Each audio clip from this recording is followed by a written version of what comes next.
एक कसक बाकी है, एक झलक बाकी है। पाकिस्तान तेरे खंड खंड होने की खबर बाकी है। नमस्कार दोस्तों, मैं हूं कंचन वर्मा और आप देख रहे हैं फ्रंट न्यूज नेटवर्क। 146 करोड़ भारतीयों के दिलो दिमाग में अपने भारत को लेकर एक ही उत्तेजना दिखाई दे रही है। वो उत्तेजना है सीज फायर को लेकर और उसमें अमेरिका और ट्रंप की एंट्री को लेकर। जिस तरीके से सीज फायर हुआ, कुछ लोग असंतुष्ट हैं और जो संतुष्ट हैं वो असंतुष्ट उनकी बात से सहमत नहीं है। जो कांग्रेस कल तक जो है कंधे से कंधा मिलाकर खड़ी होने की बात कर रही थी, वो आज सरकार से सवाल पूछ रही है, सरकार को घेरने की तैयारी कर रही है। प्रधानमंत्री, गृह मंत्री, विदेश मंत्री को कहा जा रहा है कि उनकी कूटनीति सफल नहीं हो पाई। तमाम सवाल उठ रहे हैं। तो ऐसे में मेरे साथ में वरिष्ठ समाजसेवी और राजनीति में अच्छी जानकारी रखने वाले जेबी सिंह साहब मेरे साथ में हैं। आपने अक्सर जो है वो तमाम मुद्दों पे, शहर के मुद्दे होंगे जो किसी समस्या को लेकर जुड़े होंगे, तो जेबी सिंह साहब को आपने हमेशा देखा होगा। सिंह साहब, ये पूरे देश का मामला है। नमस्कार कर लूं आपको, आपके चैनल के दर्शकों को, क्योंकि बड़े सौभाग्य से मौका मिलता है आपके साथ बैठने का। और आप जैसे ये तीखे प्रश्न हैं जो जनता के हैं, ये आपके प्रश्न नहीं होते हैं, ये जनता के प्रश्न होते हैं जिनको आप लोग उठाते हैं। और जब ये इनके जवाब आते हैं, जनता इससे काफी संतुष्ट भी होती है। जी बिल्कुल। सिंह साहब, मेरा पहला सवाल तो ये है, जिस तरीके से एक माहौल देश में बना पिछले 2 दिनों में जब से सीज फायर हुआ, उसको लेकर मैं सीज फायर से पहले ये पूछना चाहता हूं कि क्या हमारा पहलगांव का बदला पूरा हो गया? क्या पाकिस्तान से हमारा बदला पूरा हो गया? क्या ऑपरेशन सिंदूर पूरा हो गया? कंचन जी, ये जब पहलगांव घटना हुई तो पूरा देश बहुत क्षोभ में था। और इतना देश को दुखी मैंने अपनी उम्र में 62 साल के नहीं देखा। जितना आक्रोश और जितना दुख भारतीयों को था, जो आपने 146 करोड़ लोगों को कहा, क्योंकि मैं सोशल मीडिया पे और मीडिया पे काफी एक्टिव रहता हूं और चीजों को पढ़ता हूं, ऑब्जर्वेशन भी करता हूं। बहुत दुखी थी हमारी देश की जनता, और देश बहुत एक था। जो विपक्ष हो या विपक्ष के अलावा हमारे देश में मुस्लिम समाज ने पहली बार निकल के मस्जिदों से ऐलान किया कि उसकी निंदा की। कश्मीर के लोगों ने निंदा की। कश्मीर के वो दल जो अलगाववादियों के साथ संबंध रखते थे, चाहे वो मुफ्ती की पार्टी हो, चाहे अब्दुल्ला साहब की पार्टी हो, उन्होंने कहा अभी होना ही चाहिए। और ओवैसी तो आज के सबसे बड़े स्टार बन के उभरे, जिस तरह से उन्होंने पाकिस्तान को ललकारा। तो जब हमारे प्रधानमंत्री ने इस चीज को कहा, इस सरकार ने कहा कि भाई हम इसका बदला लेंगे और मिट्टी में मिला देंगे और हम वो सबक इनको सिखाएंगे जो इनकी आने वाली पीढ़ियां भी याद करेंगी, तो जनता के अंदर एक जो आक्रोश था, वो एक उम्मीद में आया कि अब शायद दुश्मनों को मजा चखाया जाएगा। 22 अप्रैल की जब घटना हुई तो उसके बाद ऑपरेशन होने में काफी समय लगा। मेरे ख्याल 7 तारीख को हुआ। इस बीच करीब 15-15 दिन का जो समय लगा, उस समय में भी जनता बहुत बेचैन थी, आखिर हो क्या रहा है। तो मैं अभी कल एक पॉडकास्ट कर रहा था, मेजर जयदीप सिंह साहब थे, तो मैंने उनको ये बात कही थी। तो उन्होंने मेरे को बताया कि देखिए समय ज्यादा नहीं था और 71 में भी समय लिया गया था, आप लोगों को शायद पता नहीं है। बिल्कुल। और वो समय उन्होंने लिया था, 7-8 महीने तैयारियां की थी। श्याम बहादुर। तो सवाल अब आता है आपका मूल कि क्या हमने बदला ले लिया? मेरा व्यक्तिगत रूप से मानना है कि जब हमारी सेना, सरकार ने कहा, और सरकार पाकिस्तान, क्योंकि वो प्रॉक्सी वॉर कर रहा है पाकिस्तान, और चाइना उससे बड़ा प्रॉक्सी वॉर कर रहा है। पाकिस्तान का तो नाम आता है कि वो आतंकवादी भेजता है, लेकिन उसके पीछे अगर देखा जाए तो कोई छुपा नहीं, सब चीन करवाता है उससे। और उसका एक ही मकसद है कि हम अस्थिर हों, क्योंकि 146 करोड़ भारतीयों के परिश्रम से देश लगातार प्रगति कर रहा है और आगे को बढ़ रहा है। ऐसे में स्वाभाविक है कि पड़ोसी को रास नहीं आ रहा होगा।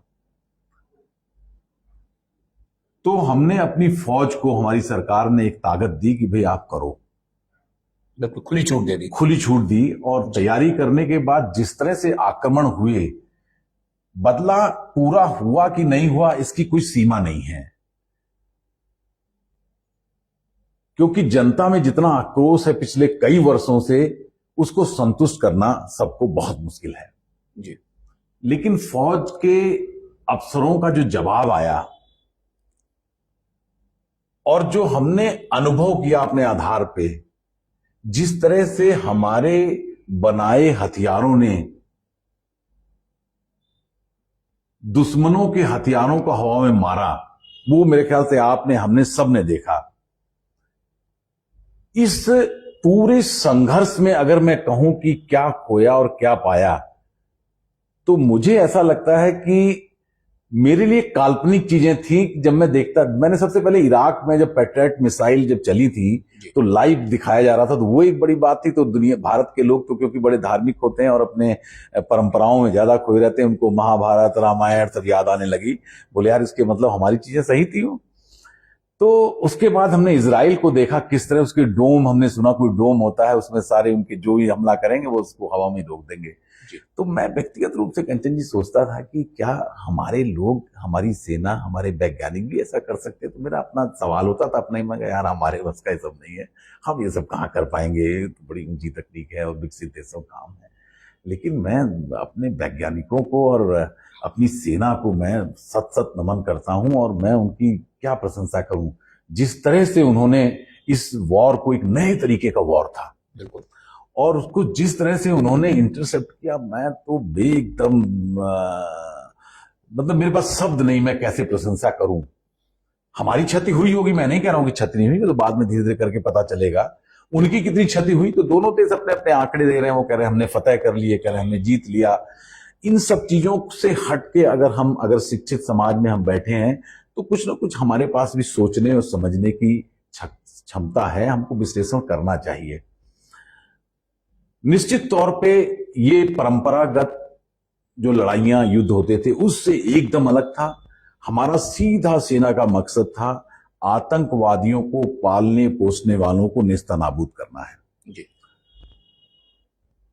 और उसमें हम सफल रहे। हमने उनके पैड, अब इस पे सवाल ये उठेगा कि नौटिकानों को उनके ध्वस्त किया। अब सवाल ये उठेगा क्या आतंकवाद खत्म हो जाएगा? तो इसका जवाब तो कोई भी हाँ में नहीं दे सकता है, क्योंकि जहां जिहाद की मानसिकता होगी और जिहाद नहीं, के जब नाम पे पाकिस्तान में जब उसका प्रोडक्शन हो रहा है तो फिर कैसे बंद होगा? कैसे बंद होगा?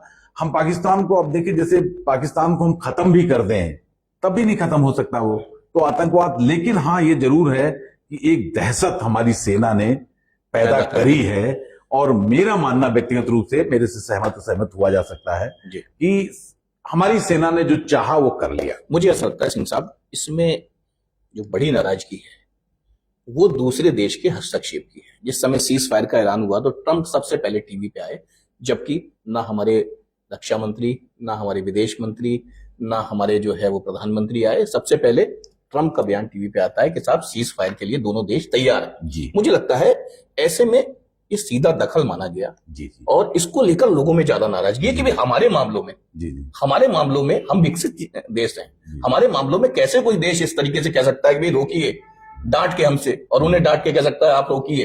तो ये तो बड़ा मतलब अजीब सा हुआ। मुझे लगता है इसको लेकर ज्यादा नाराजगी है।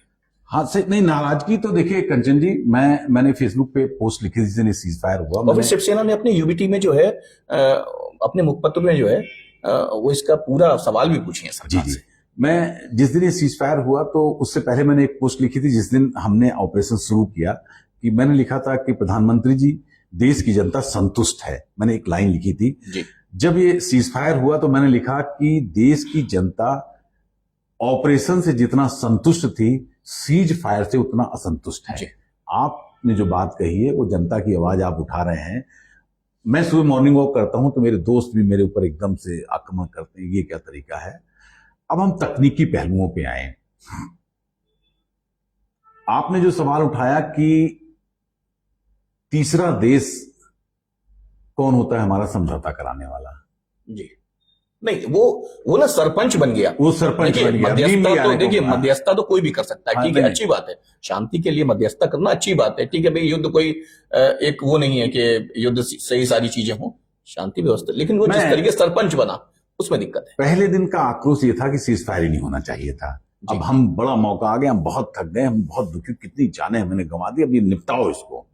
तो निपटाना तो कोई वो नहीं, हमने 71 में निपटा ही दिया था, लेकिन कहाँ आतंकवाद खत्म कर पाए हम। दूसरी चीज है जो आपका सवाल है, ये एक बहुत बड़ा वर्ग जो है इसको पूछ रहा है कि ये प्रधान जी कहाँ से आ गए बीच में जो घोषणा कर रहे हैं। आप कंचन जी देखिए, दोनों प्रधानमंत्रियों की प्रेस कॉन्फ्रेंस को देखिए।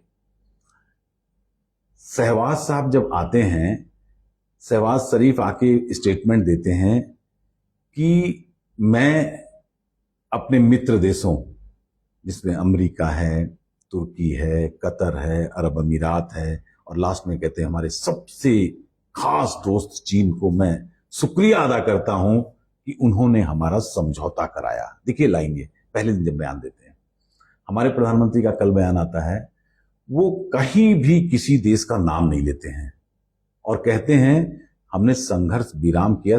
कहीं ना कहीं प्रधानमंत्री जी देश के लोगों की पीड़ा को समझ रहे थे, इसीलिए उन्होंने कोई जिक्र नहीं, पहले दिन से देखिए जी, पहले दिन से ही हमारे किसी लीडर ने, ठीक है, मान लीजिए कि आप शहर में हैं और शहर में मैं कहूं कि मैंने कंचन साहब का मामला निपटा दिया, हम पंचमने घूमते रहे बे, ठीक है, कोई बात नहीं। वो बात अलग है कि आप चुप रहे तो उसको लोग स्वीकार कर लें कि हाँ ऐसा करा होगा। आपकी पीड़ा जायज है, जनता की भी पीड़ा जायज है, लेकिन हमें अपने आधिकारिक बयानों पे जाना चाहिए। पाकिस्तान चाहता था कि समझौता हो, इसलिए उसने शुक्रिया अदा किया और कई देशों का नाम लिया उसने। इससे स्पष्ट है कि वो समझौता करना चाहता था और हमने कहने पे मध्यस्थों के मध्यस्थ ही समझौता होता है, सीधे लड़ाई होती है। ट्रंप साहब रूस के बारे में क्या बोल रहे हैं, कनाडा के बारे में क्या बोल रहे हैं, और वो स्वेज नहर के बारे में, पनामा नहर के बारे में क्या बोल रहे हैं, उसको आप और हम सब परिचित हैं। उनकी बातों को लेके वो बड़ी चालाकी से चीजों को कर रहे हैं, और कभी भारत के संग में, कभी दोनों के संग में व्यापार करने के बाद मतलब तो उनका, मैं तो पहले जैसे अमेरिका में जब वो आए तो उनकी छवि बड़ी खराब थी, लेकिन अमेरिका में उनकी रेटिंग बढ़ती जा रही। किस चालाकी के साथ उन्होंने यूक्रेन और रूस को, व्यापारिक देश है वो, व्यापारिक देश है। मैं देख रहा हूं कि यूक्रेन की सारी मायने ले ली उन्होंने, समझौता कर लिया यूक्रेन के साथ। अभी चाइना को डराया होगा, इतना लगाया हमने 140% सेस लगा दिया चाइना पे, अब कल खत्म कर दिया, हम 30% पे आ गए। तो वो कितना बार्गेनिंग कर रहा है, और अगर वो कह रहा है हमें आपत्ति उसकी जतानी चाहिए ना जतानी चाहिए, ये प्रश्न आपका सही हो सकता है, लेकिन हम किसी को रोक नहीं सकते हैं। लेकिन मेरा मानना तो ये जी, मेरा सवाल यह है कि एक ऐसा देश जो संप्रभु और स्वतंत्र राष्ट्र है, जी है ना, उसमें दखल कितना उचित है? मैंने वही बात कही, जैसे आप अगर इंदिरा जी को देखिए जी, 1971 का जो वो था, उसमें इंदिरा जी ने साफ कह दिया था, अमेरिका को चेता दिया था, ऐसे बात नहीं होगी, मैं नहीं आऊंगी वहां, मिलके नहीं आई उनसे जो है। तो आपको ये नहीं लगता ये जो सोशल मीडिया पे सब कुछ चल रहा है, आदमी तुलना कर रहा है, आदमी 71 की लड़ाई की तुलना कर रहा है, 68 की बात हो रही है, 48 की बात हो रही है, इसलिए तुलना कर रहा है क्योंकि ये तीनों जो लड़ाइयां थी वो कांग्रेस के समय की थी। तो ऐसे में तुलना करना कहां तक उचित है?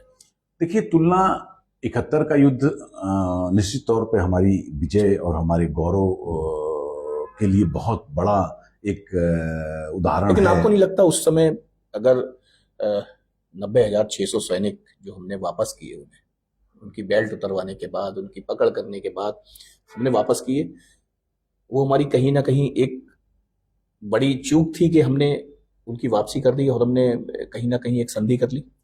देखिए, इतिहास में चीजें एक चश्मे से नहीं देखी जा सकती हैं।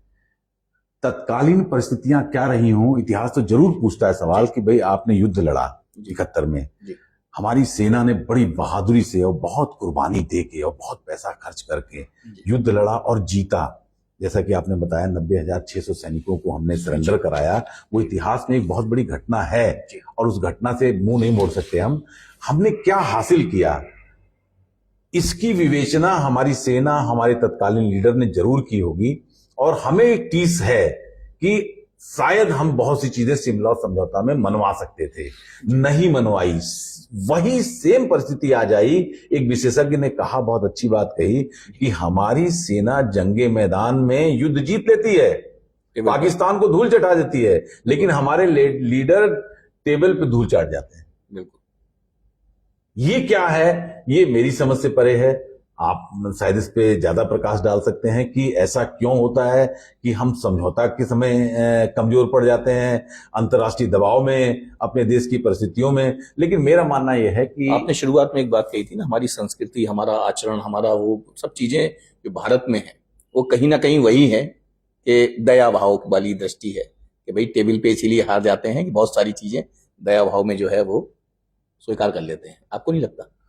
हाँ, स्वभावगत हो सकता है, स्वभावगत हो सकता है, क्योंकि कल महात्मा बुद्ध साहब का जन्मदिन था, गौतम बुद्ध साहब का। मोदी जी ने उसका और जिक्र भी किया शांति के लिए। शांति के लिए। तो हमारे देश से ही बुद्ध पैदा हुए और बड़े नरसंहार देश में जब हुआ, उसके बाद बुद्ध को लोगों ने स्वीकार किया। तो हमारे खून में वो सब चीजें हैं जरूर। और हम अक्सर, आप और हम भी देखते होंगे, हम लोग विवादों से बचते हैं। हमारे पास जिहादी तो है नहीं, ना हमारे पास कोई ऐसा लगता है कि हमें जिहाद करना चाहिए और हमें हिंदू धर्म को पूरी दुनिया में। कभी आपने सुना नहीं होगा, आप भी सनातनी हो, मैं भी सनातनी हूं, हमारे कैमरामैन भी सनातनी है, हमने कभी नहीं सुना होगा कि हमें अपने हिंदू धर्म को, सनातन को पूरे देश में फैला देना है और इसके लिए जितनी कुर्बानियां हमें देनी पड़े हम कुर्बानी देंगे। अगर हम कुर्बान हो जाते हैं, शहीद हो जाते हैं, तो ऊपर हमें स्वर्ग में जन्नत मिलेगी। ऐसी चीजें हमारे चीजों में है नहीं। और हमें बस यही है कि अगले को माफ करना, शांति से रहना, शांति शांति शांति। जैसे हम कहते हैं, आप पूजा और पाठ हमारे घरों में होता है, पृथ्वी शांति, अग्नि शांति, वायु शांति, वनस्पति शांति। मतलब क्या शांति का हमको पाठ पढ़ाया गया है। हो सकता है उसका प्रभाव, और हमारे नेता और हम सब एक ही है ना, कल को हम और आप भी हो सकता है, या हमारे बच्चे प्रधानमंत्री बने। तो जिस संस्कृति से और जिस स्वभाव से वो निकल के जाते हैं, तो उसका प्रभाव राजनीति में निश्चित तौर पर आएगा। बिल्कुल। 1971 के आप शिमला समझौते को याद कीजिए। उस दौरान ये तय हुआ था कि जो संघर्ष में, दोनों के संघर्ष में कोई तीसरा देश हस्तक्षेप नहीं करेगा। इस पर जो है पूर्व मुख्यमंत्री दिग्विजय सिंह ने भी सवाल किया है। ऐसे में बीच में कूदना देशों का, कोई भी हो, चाहे उनकी तरफ के हो चाहे हमारी तरफ के हो, हाँ, क्या लगता है आपको? मुझे लगता है समझौते का, मुझे लगता है कि ये अभी जो चीजें हैं, कहीं भी टेबल पे और आधिकारिक रूप से अमेरिका घोषणा कर रहा है, खाली अमेरिका ही कर रहा है, ट्रंप साहब ही कर रहे हैं, बाकी तो मेरे ख्याल से किसी देश ने भी ऐसा कुछ कहा नहीं है अपनी तरफ से।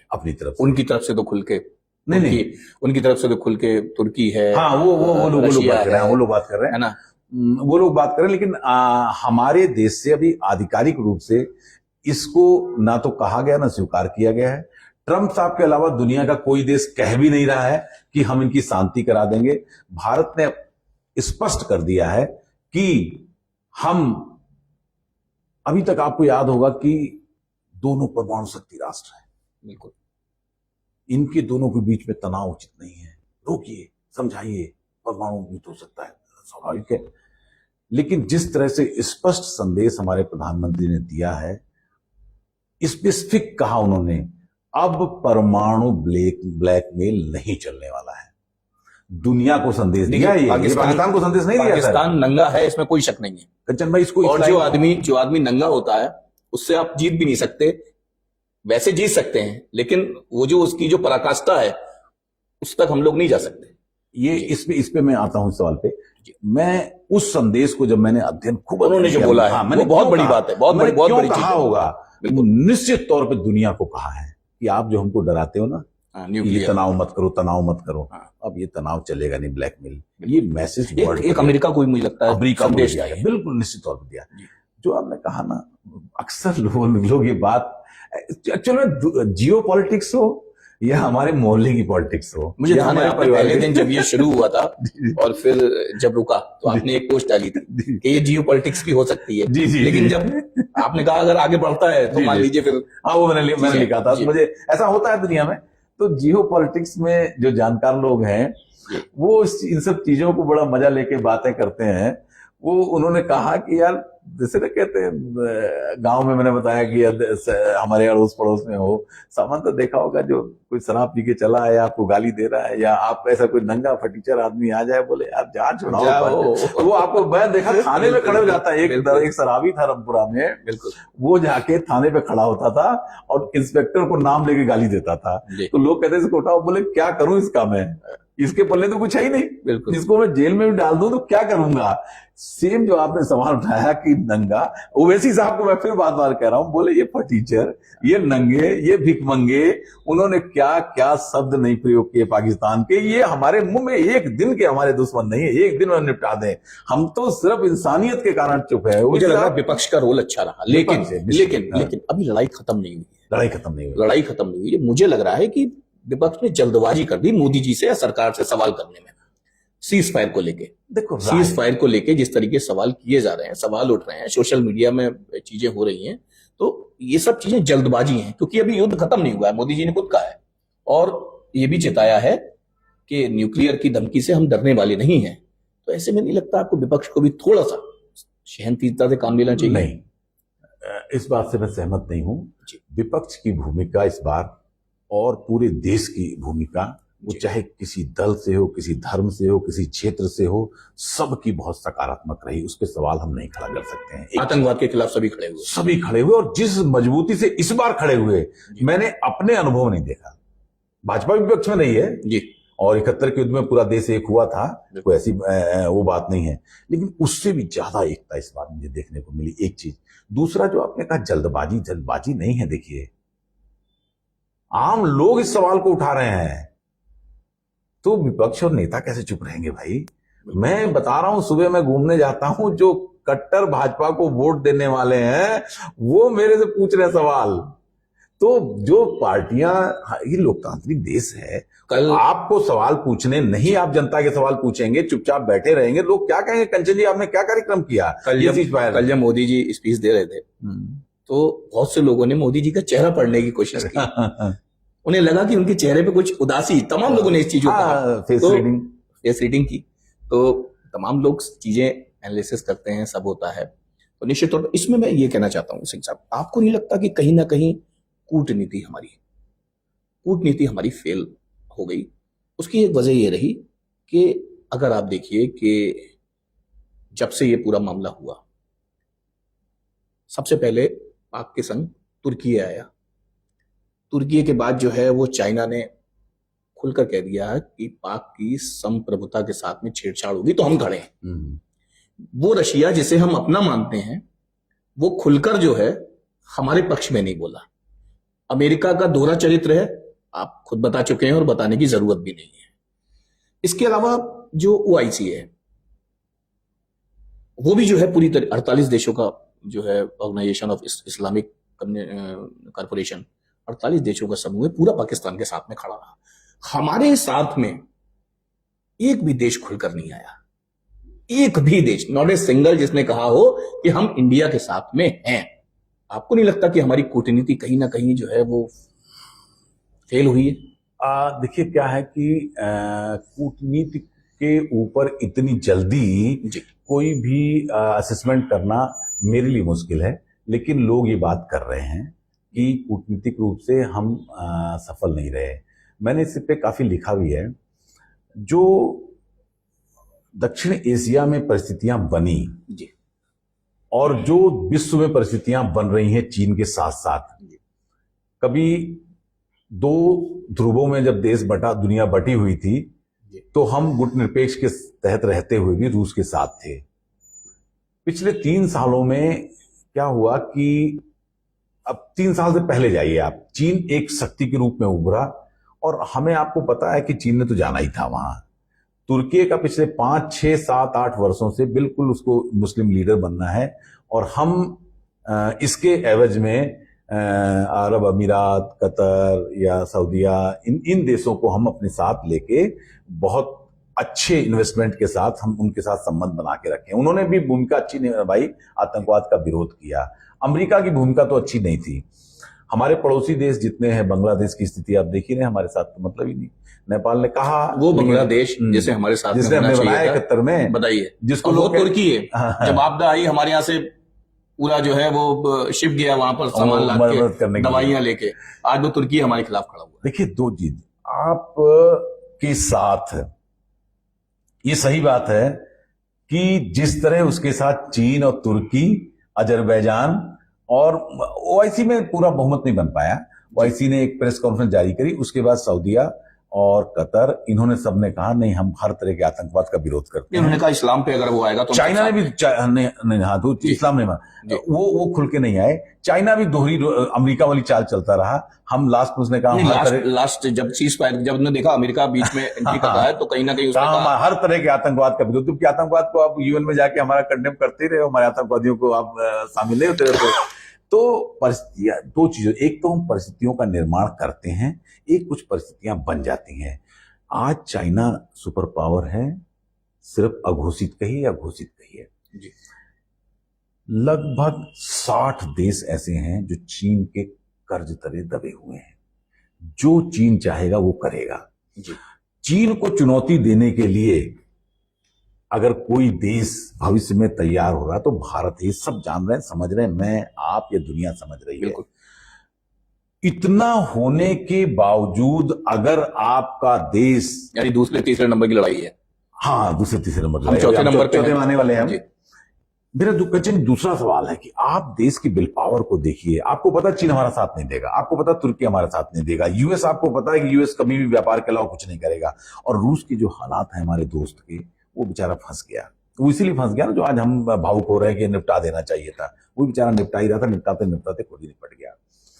रूस भी इतना ताकतवर नहीं था कि वो हमें मदद कर सके। ये लड़ाई हमें अपने बल पे लड़नी थी, ये क्लियर था। मेरे ख्याल से आप इस बात से मेरे सहमत होंगे। और अपने बल पे जिस मजबूती से हमने ऑपरेशन किया, ये एक संदेश है। दो संदेश इससे आया। एक तो संदेश ये आया कि अपने बल पे अब हम अपने दुश्मनों को कोई भी चुनौती दे सकते हैं। और दूसरी, जो हमारे वैज्ञानिकों ने, हमारे सेना ने जो काम किया ना, मुझे तो ऐसा आत्मबल मिला, इतना मुझे विश्वास है, कंचन जी आपको भी हुआ होगा, कि अब हम बहुत ताकतवर हो गए। मैं इसे जोड़ता हूँ, क्या हमारे 5 सैनिकों का जो मारे गए, जिस तरीके से 5-6 जो भी मारे गए, क्या उनका बलिदान बेकार गया? क्या वो 16 निर्दोष जो मारे गए और उससे पहले 26 मारे गए, क्या उनका बलिदान, उनकी शहादत देश के लिए, सैनिकों की बेकार गई? वो 23 साल का लड़का मुरली नायक जो मुंबई का था, मात्र 23 साल उसकी उम्र थी, जो हमारा सैनिक मारा गया, क्या उसका बलिदान बेकार गया सीज फायर के बाद? क्या लगता है? देखिए, बलिदान, एक तो मैं सत नमन करूंगा, कोटि नमन करूंगा, उनको भी नमन करूंगा जो हमारे सैनिक थे, जो देश की रक्षा के लिए बलिदान हुए, शहीद हुए। और जो हमारे पर्यटक कश्मीर में निर्दोष मारे गए, उनको भी मैं नमन करूंगा।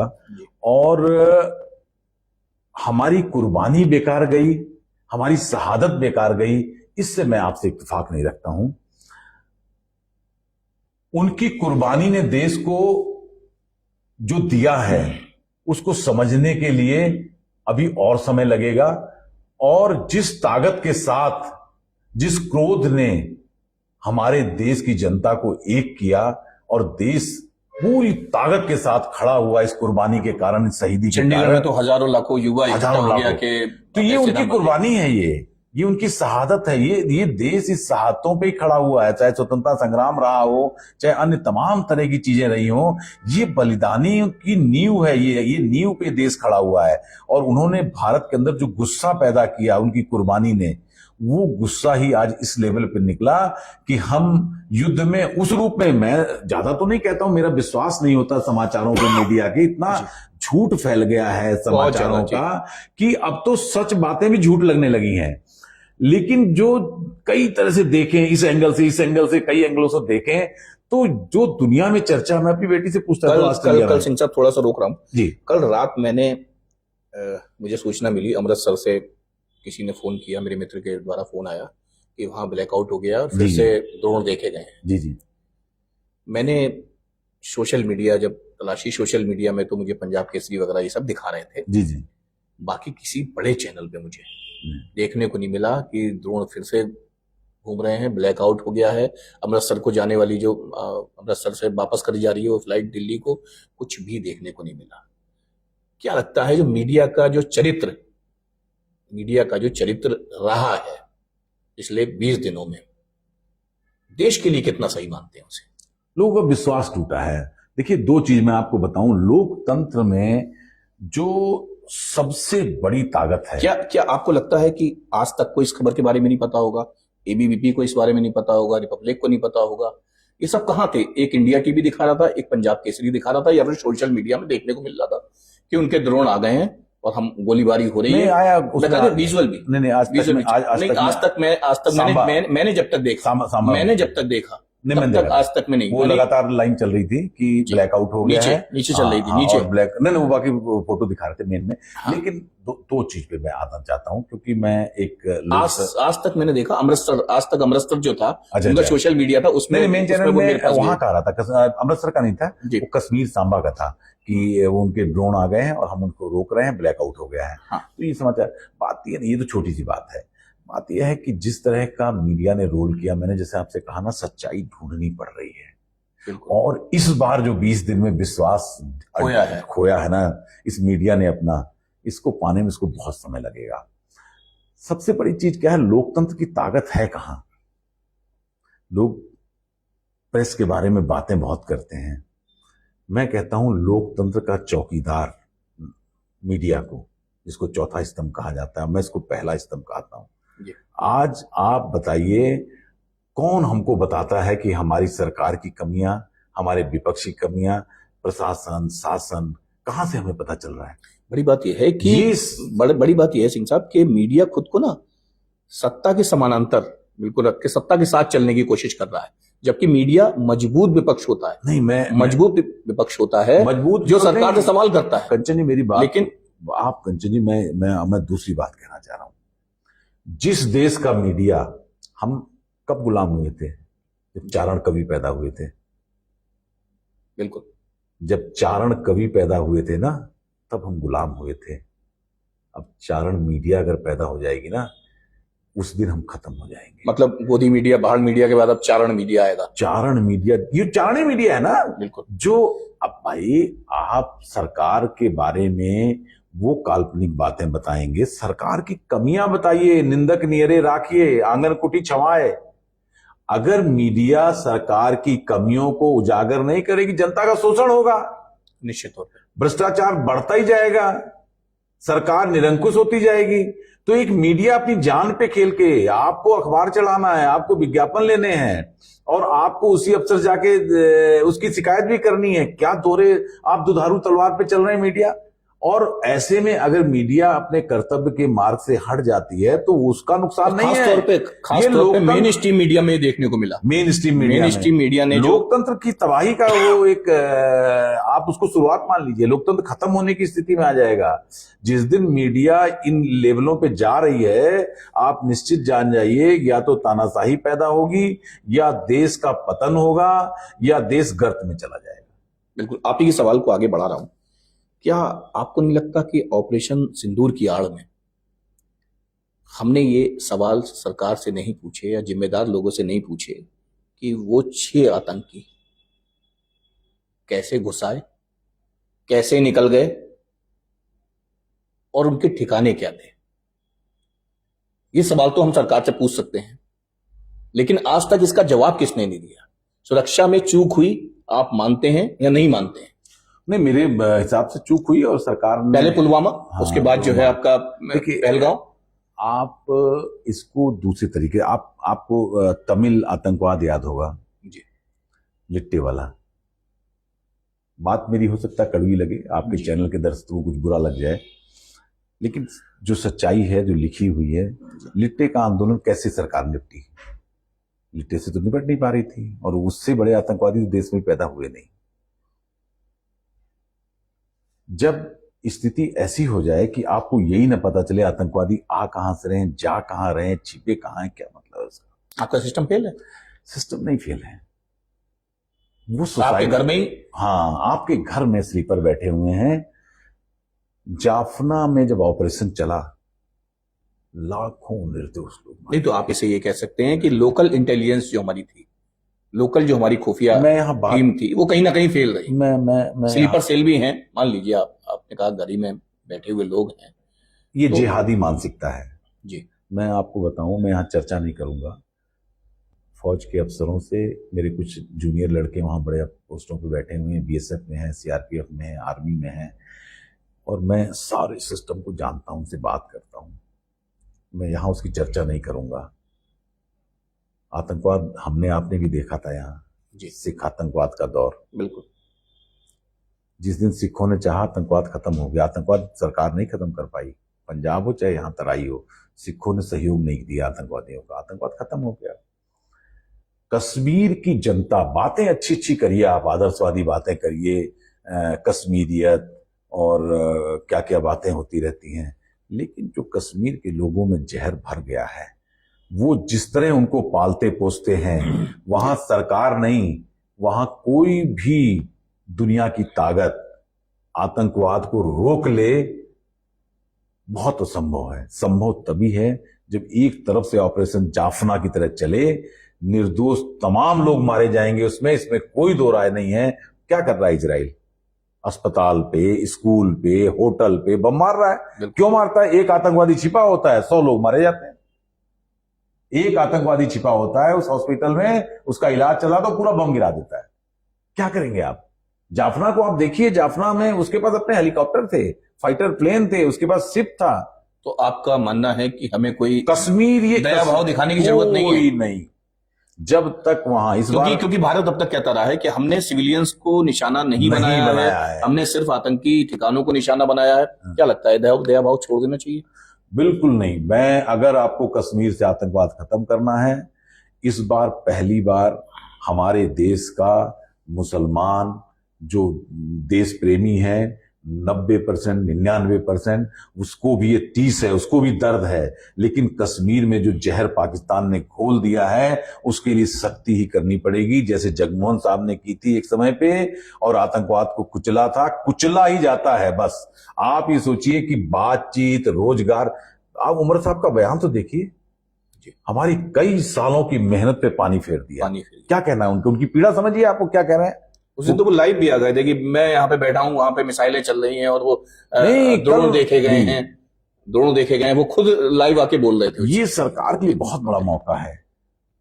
उमर साहब हो, उनके बयान पे आप वो क्या कह रहे हैं? हमारी वर्षों की मेहनत पे पानी फेर दिया गया, हमारा पर्यटन बर्बाद हो गया। वो कह रहे हैं कि आगे चलिए, बढ़िए।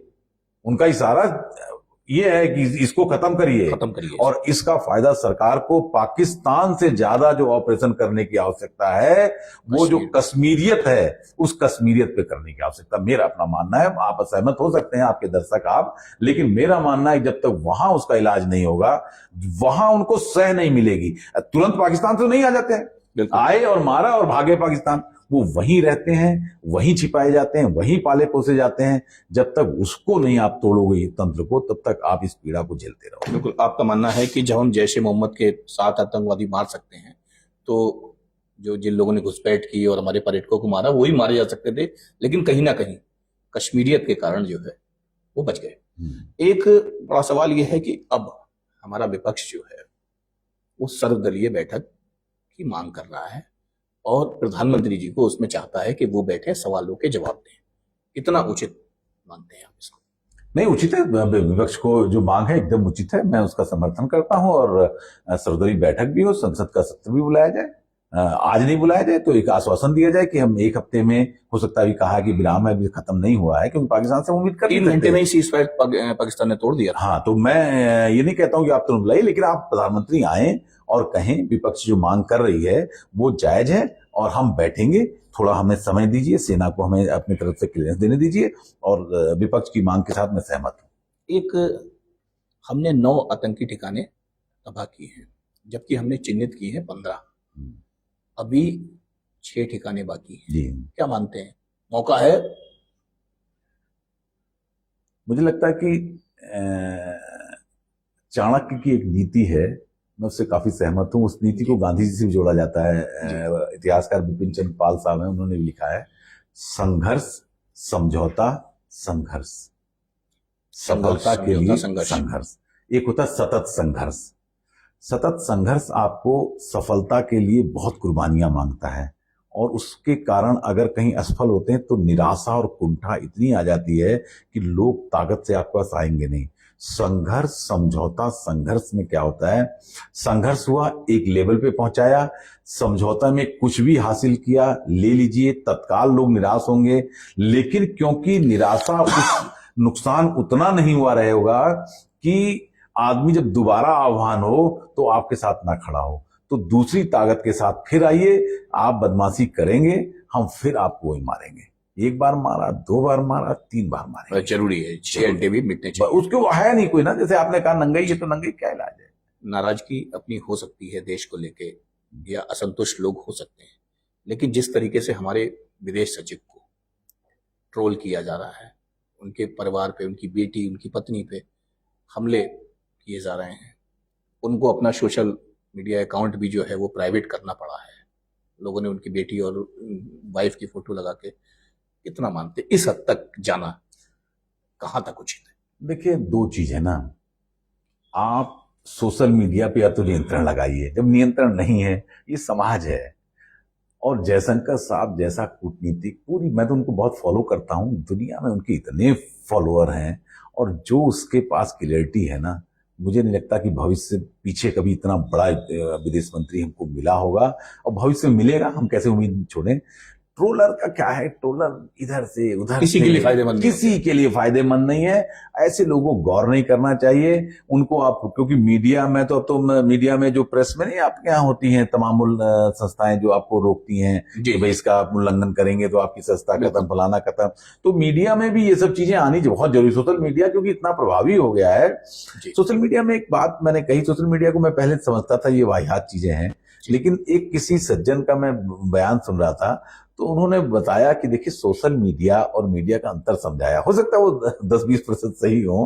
उन्होंने कहा देखिए, आप एक समाचार लिखिए कि मुख्यमंत्री भ्रष्टाचार के आरोप पाया गया, और नीचे लगा दीजिए विस्मयबोधक शब्द, वो चिन्ह लगा दीजिए आप। अब आपने तो पढ़ लिया, अब आप 24 घंटे तो उसमें घूम रहे हैं, और सोशल मीडिया क्या है, आपने लगाया कि मुख्यमंत्री योगी आदित्यनाथ पर भ्रष्टाचार के आरोप, और नीचे लगाया चिन्ह। आपके पास पिल पड़ेंगे 50 लोग आके, तुरंत सफाई आपकी आ जाएगी। बिल्कुल, तो वो उसकी ताकत है। अब ट्रोल ऐसे लोग ही होते हैं, लेकिन जो बड़े लोग होते हैं, गलत इस्तेमाल नहीं होना चाहिए। देखिए, गाली गलौज का काम सूचनाओं का आदान प्रदान करने का है, और उसमें अगर कोई, भाई, आपको भी गालियां दी जाती हैं जी, आप क्या समझते हैं, आप गालियां दी जाती है? वो बैठा है, पत्रकार है, फलाना, मैं इस पे कैसे बताऊं आपको, मुझे भी गाली दी जाती है, और कोई सुन के दे रहे होंगे, बोले तो बैठा वो आके, बिल्कुल। तो ये कोई सबकी भावनाएं हैं उसमें, ठीक है, ये समाज है। जयशंकर साहब का कोई भी मुकाबला दुनिया में आज नहीं है। पाकिस्तान के मैं बड़े बड़े लोगों को सुनता हूं, वो सब उसके मुरीद हैं। और जो आपने कहा ना कूटनीति फेल हो गई, कूटनीति नहीं, परिस्थिति आप देख ही रहे थे, आपको तो पता ही था कि तुर्किया क्या करेगा, चीन क्या करने वाला, अमेरिका क्या करेगा, रूस की स्थिति, तो आप इसमें क्या, ऐसे में आपने हिम्मत दिखा के और अगर ये ऑपरेशन कर दिया।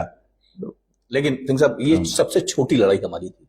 अगर आप 1965 की बात करिए जी, तो 49 दिन हमारी लड़ाई चली। फिर उसके बाद 1971 की बात कर लीजिए, 13 दिन हमारी लड़ाई चली। कारगिल युद्ध की बात कर लीजिए तो 85 दिन तक हम लड़े पाकिस्तान से। ये सबसे छोटी लड़ाई हमारी थी, 4 दिन की। इसमें कहीं ना कहीं लोगों का संतुष्ट होना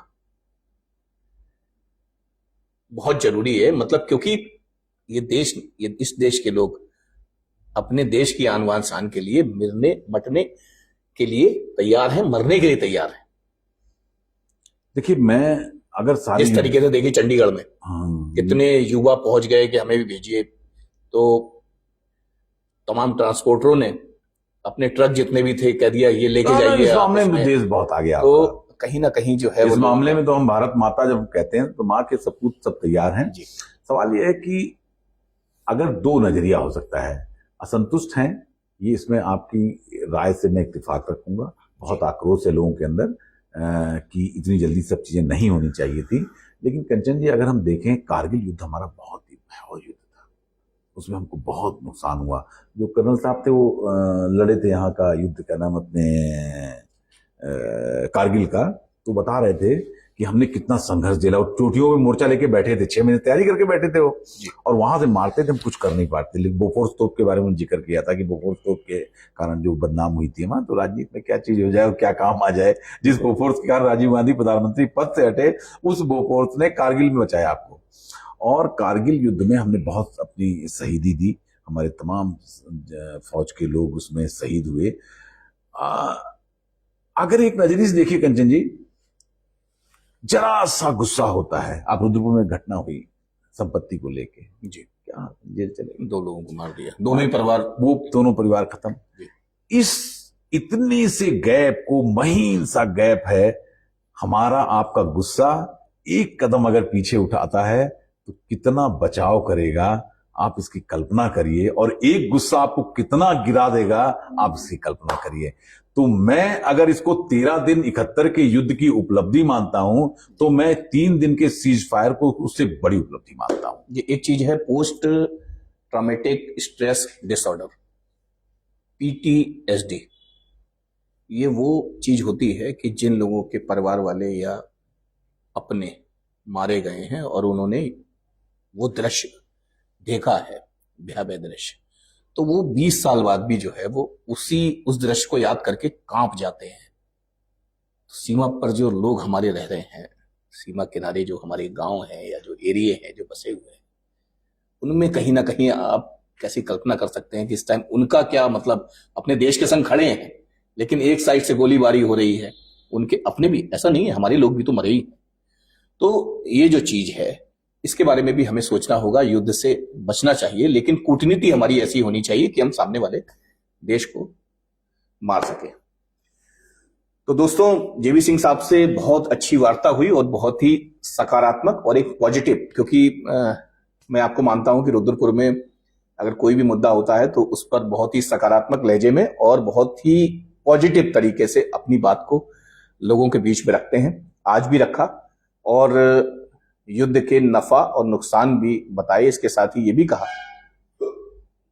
कि मोदी जी जो कर रहे हैं, मोदी जी का ये स्टेप है, आगे पीछे फिर आगे, और मोदी जी ने यही कहा है कि युद्ध अभी विराम नहीं हुआ है, अभी ऑपरेशन सिंदूर खत्म नहीं हुआ है।